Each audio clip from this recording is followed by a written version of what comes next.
Shalom semuanya. Saya berharap kamu selalu dalam keadaan baik, sehat dan semangat di dalam Tuhan. Berjumpa lagi dalam program Kamu Bisa. Bersama saya, Pastor Budianto Tan. Akhir-akhir ini kita sering lihat bagaimana orang-orang lain hidup di masa-masa ini. Terlihat karakter asli, seberapa bijak atau seberapa emosional dalam menghadapi kehidupan maupun situasi yang tidak mengenakan.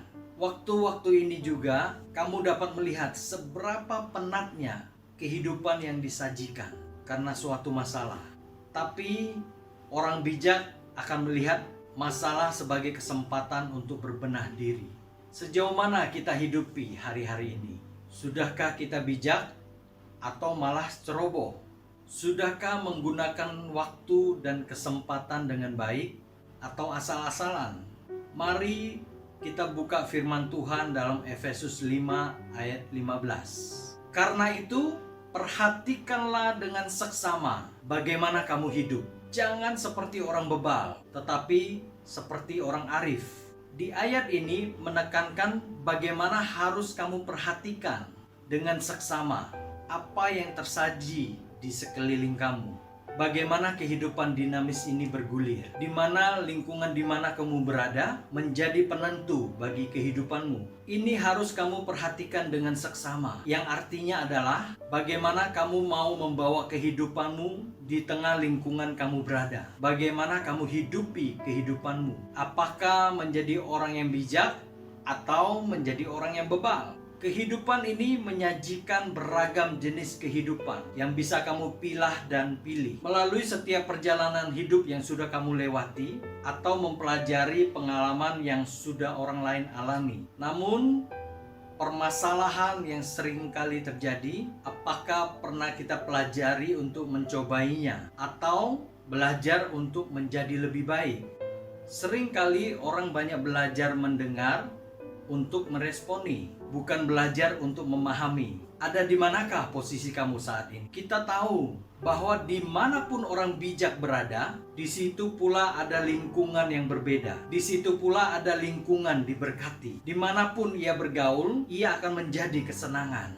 Orang bijak bukan orang yang tidak pernah salah dalam membuat sebuah keputusan, tapi orang bijak, orang yang belajar untuk tidak jatuh pada hal yang sama. Orang bijak bukan berarti orang yang bebas dari berbagai masalah. Justru orang bijak belajar dari sebuah masalah untuk menghadirkan solusi. Orang bijak bukan orang yang anti kritik. Orang bijak bukan orang yang selalu benar dan membenarkan diri. Namun, orang bijak cenderung berbenah diri, tidak berhenti mengoreksi dan memperbaiki diri, tapi sampai ia lulus dan menjadi lebih baik dari versi dirinya saat ini. Bagaimana kamu dapat menjadi bijak? Apakah orang bijak karena umurnya sudah banyak? Bagaimana kamu bisa hidup bijak? Apakah harus melalui banyak hal terlebih dahulu? Di Matius 7 ayat 24, setiap orang yang mendengar perkataanku ini dan melakukannya, ia sama dengan orang yang bijaksana, yang mendirikan rumahnya di atas batu. Dalam pengajaran yang Tuhan sampaikan ini, untuk kamu dapat belajar. Terkadang dalam kehidupan, kamu sering mendapatkan wejangan dari senior, bahkan dari orang yang lebih tua, untuk diperlengkapi tentang namanya kehidupan, agar kamu tidak salah di dalam melangkah. Di mana mereka menceritakan kekayaan perjalanan hidup yang telah dilewati. Namun, banyak orang cenderung mendengar untuk membantah, bukan mendengar untuk memahami dan mempelajarinya. Hidup ini singkat, akan lebih singkat lagi kalau kamu mempergunakannya seperti orang bebal, di mana tidak menghasilkan sesuatu yang berarti, tapi menyengsarakan diri dengan yang namanya penyesalan diri. Tapi hidup yang singkat ini terasa bermanfaat jika kamu bijak dalam menghidupi kehidupanmu. Orang pintar bicara pakai otak. Orang bijak bicara dengan hati.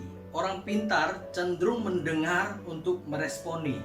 Orang bijak cenderung mendengar untuk belajar memahami.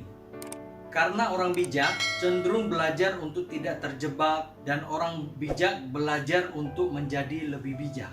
Sebagai anak-anak Tuhan, di mana di dalam firman Tuhan jelas, kamu harus mendengar dan melakukan. Apabila kita hanya sekedar mendengar firman Tuhan dan berhenti, kita adalah orang bebal, mengerti hal yang baik tapi enggan melakukannya.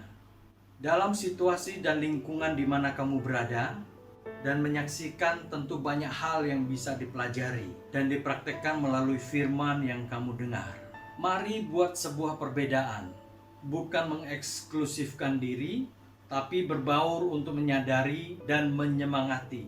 Hidupilah firman dan lakukan, maka kebijaksanaan Tuhan yang akan berikan. Pergunakan waktu-waktu ini untuk tidak menjadi orang bebal, mengikuti arus yang salah tanpa mengkaji mana yang benar, atau mengerti apa yang benar namun enggan memperbaiki yang salah, atau hanya sebatas mengerti tapi tidak memahami sehingga tidak ada praktek diri, malah membuat kebodohan diri.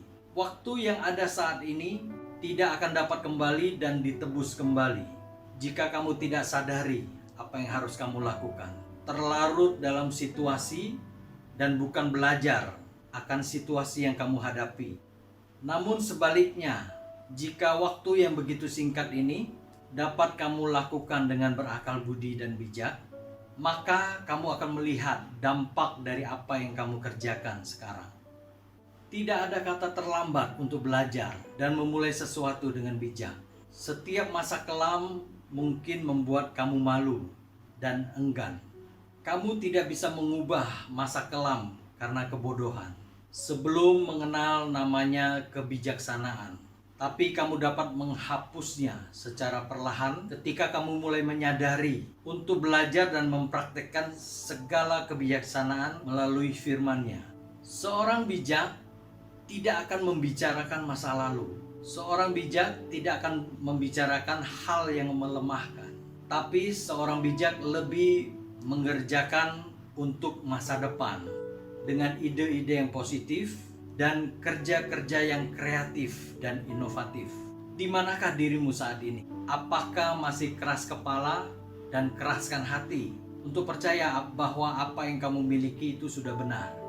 Hidup adalah sebuah proses yang panjang dalam waktu yang singkat. Tapi singkatnya waktu yang diberikan Tuhan, apakah sudah kamu maksimalkan untuk belajar dan memperbaiki apa yang membuat kamu kelihatan tidak bijak? Hidup bukan mempersoalkan panjang atau singkatnya waktu, tapi hidup mempersoalkan seberapa bijak kamu mempelajari proses perjalanan kehidupan yang diizinkan Tuhan atas hidupmu untuk mempermuliakan namanya. Mari setiap kita tiadakan alasan, belajar untuk berbenah.